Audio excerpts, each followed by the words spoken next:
I 2001 Venstre-regeringen fejrer regimet fra 1901 til 1909 og tolker vores idealer fra Make Love Not War til Lav love skråt våren.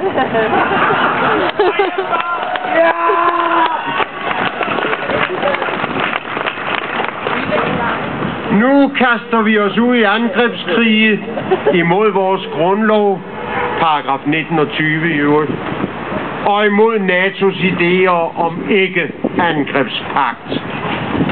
Krigene betaler vi over skatten. Friheden må vi punge ud til egen lomme. Men hvorfor bestandig brokker os?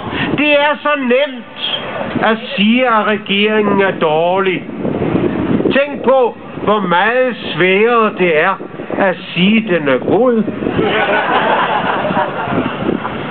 Om 15 år vil historien bevise, at vor onkel Sam, hvad han har gjort, har gavnet demokratiet.